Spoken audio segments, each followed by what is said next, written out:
2006, I believe, when central bankers stopped selling or leasing out their gold and began to accumulate it in earnest. And that was before the 2008 crisis.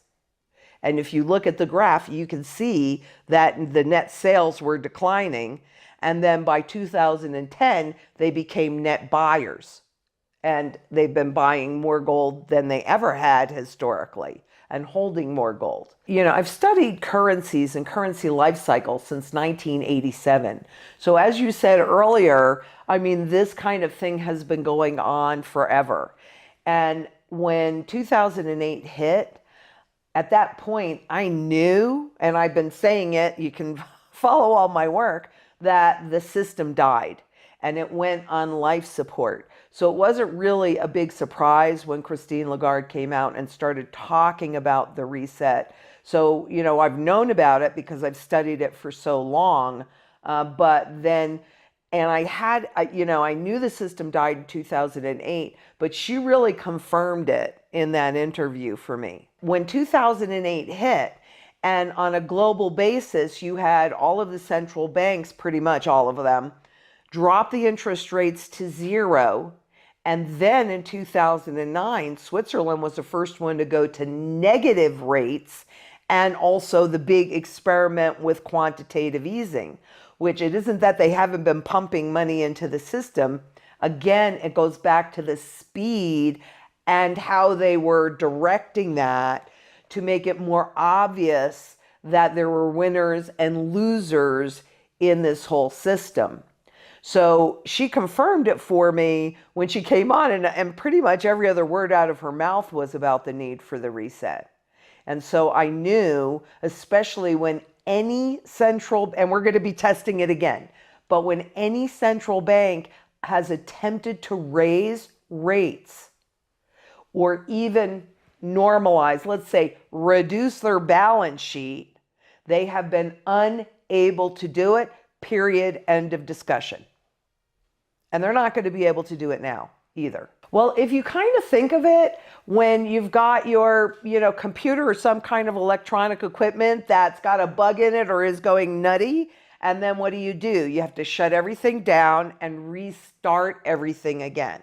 So if you think about a reset like that, the system that they created, and they being central bankers primarily, and then the governments go along because they don't really understand this anyway. When you lose all of your tools and the system isn't working properly, and I think everybody can look out there to what's been happening and see the insanity that is not below the surface anymore. With all of the markets, well, they need to reset the system, just like you would reset your computer or something like that.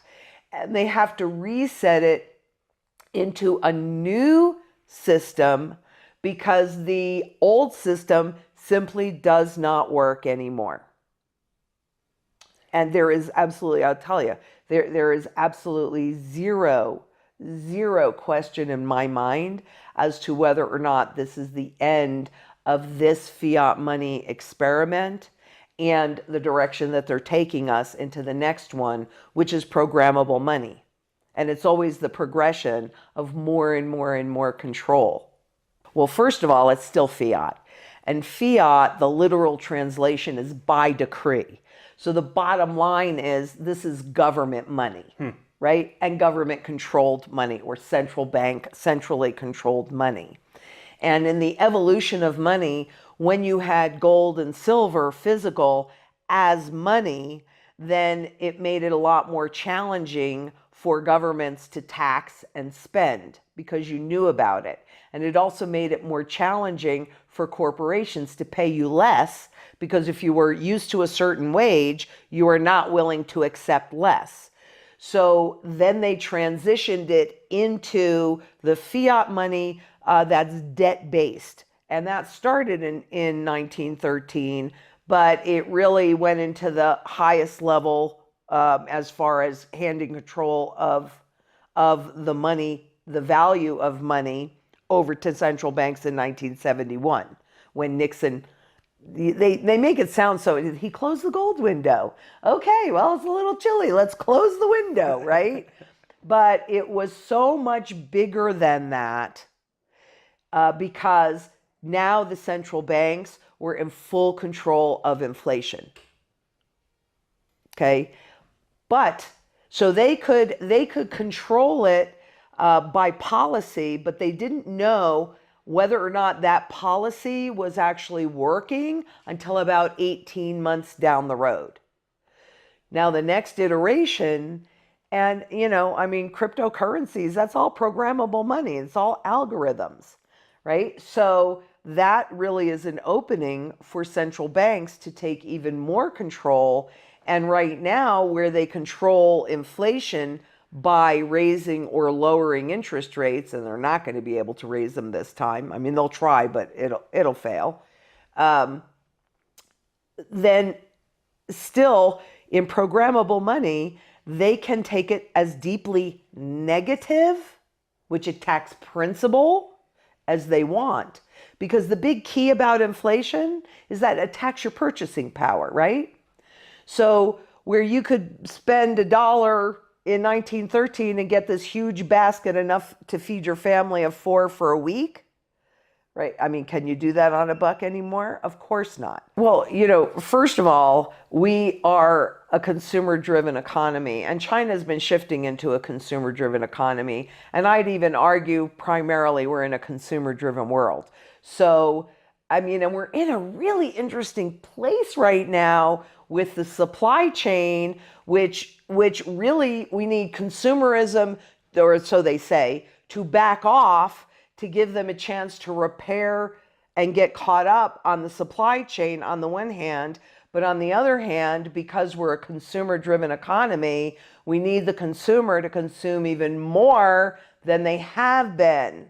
Got it. So it's a tool to make them do it. Exactly. It really is all about control. And that really is the importance of having physical gold and silver outside of the system, because that they can't control. Right. Admittedly, Bank of International Settlements, gold held at home runs no political risk. Those aren't my words. Those are the Bank for International Settlements, which is the central banker's central bank. And it's absolutely true. It is also a known inflation hedge. And it is also a key tool going into any kind of economic crisis. And this is all, it's a fact, and I say it, but when you have the central bank of all central banks saying it, you need to know that it's true. And besides that, and it isn't just that they say it that makes it true, Canada sold off all their gold reserves. They are in deep doo-doo because they will not be able to stay in any level of control. That's what the gold does. But on the other side of it, you see China that has been massively accumulating gold. No gold that they produce in China leaves the country, period, end of discussion.